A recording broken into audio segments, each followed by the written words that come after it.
Sexual activity के दौरान तो आपको दर्द होता है।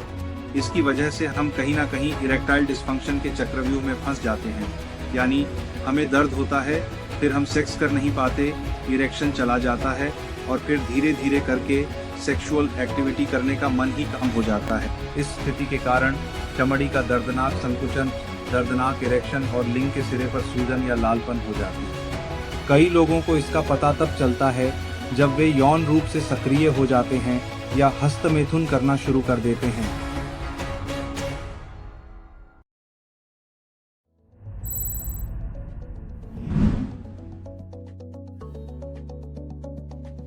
नमस्ते, मैं doctor Manav Agarwal, consultant urologist, nephro urology centre Agra. आज हम पुरुषों की एक आम समस्या के बारे में बात करेंगे जिसे फिमोसिस कहा जाता है।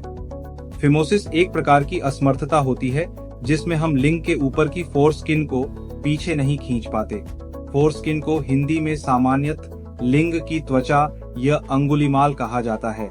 ये त्वचा का वो पर्दा है जो लिंग के शीश यानी ग्लांस को ढकता है।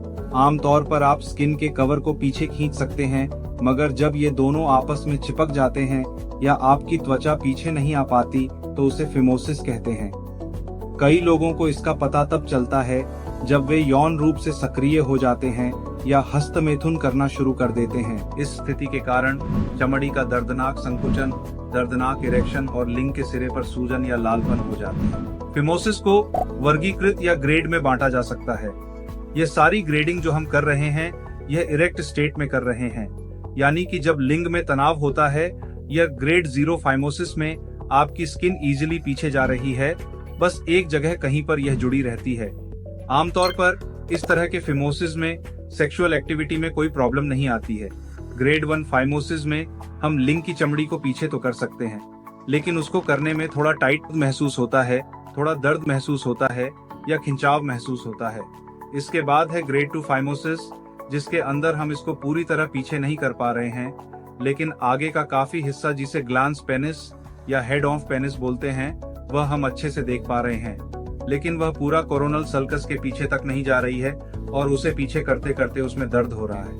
अब यहाँ से मॉडरेट फिमोसिस की शुरुआत होती है, यानी कि ये वो फिमोसिस है जिसमें कई बार कोई क्रीम या स्ट्रेचिंग एक्सरसाइज अच्छा काम नहीं करेंगी।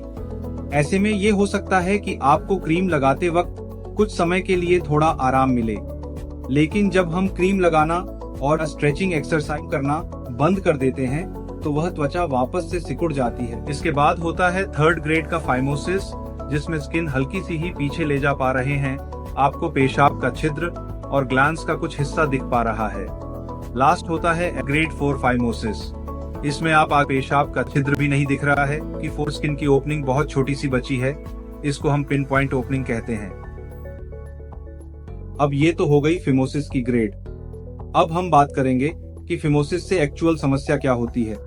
तो इसमें कई प्रकार की चीजें हो सकती हैं। पहले तो वहाँ की हाइजीन को नुकसान पहुंचेगा, जिसके कारण वहाँ स्मेग्मा बनेगा और स्थायी सफेद सीक्रेशन की परत बनी रहेगी और वहाँ से बदबू आती रहेगी, जिसकी वजह से आपको खुद भी अच्छा नहीं लगेगा और आपको ये डर लगा रहेगा कि इंटीमेट होने की अवस्था में आपके पार्टनर इसे एक्सेप्ट करेंगे या नहीं। दूसरी प्रॉब्लम ये हो सकती है कि आप जब इसको पीछे करते हैं सेक्सुअल एक्टिविटी के दौरान तो आपको दर्द होता है। इसकी वजह से हम कहीं ना कहीं इरेक्टाइल डिस्फंक्शन के चक्रव्यूह में फंस जाते हैं, यानी हमें दर्द होता है, फिर हम सेक्स कर नहीं पाते, इरेक्शन चला जाता है और फिर धीरे धीरे करके सेक्सुअल एक्टिविटी करने का मन ही कम हो जाता है। अब हम फिमोसिस के उपचार के बारे में बात करेंगे। फिमोसिस के उपचार के विकल्पों में स्ट्रेचिंग के साथ मालिश, हल्के फिमोसिस में स्टेरॉइड क्रीम लगाने से लेकर अधिक उन्नत मामलों में सर्जिकल सुधार तक शामिल है। रोगी के लिए उपयुक्त उपचार के प्रकार को निर्धारित करने के लिए प्रशिक्षित डॉक्टर द्वारा चेकअप की आवश्यकता होती है। यदि सर्जरी की आवश्यकता होती है तो हम स्टेपलर सर्कमसिजन, खतना को प्राथमिकता देते हैं। इसमें लिंग को एनास्थेशिया द्वारा सुन्न करके फोरस्किन को फैला के उसमें इनर बेल नामक यंत्र डाला जाता है। अब फोरस्किन के उस भाग को इनर बेल के ऊपर अच्छे से लपेट के उसके ऊपर स्टेपलर को सही जगह बैठाकर उसे स्टेपल कर दिया जाता है। बिना चीरे टांके का इलाज, खून की कोई हानि नहीं, कम दर्द, कम संक्रमण। पारंपरिक उपचार की तुलना में स्टेपलर सर्जरी दर्द रहित, रक्तहीन, सुंदर और जल्दी ठीक होने वाली है। देखने के लिए धन्यवाद।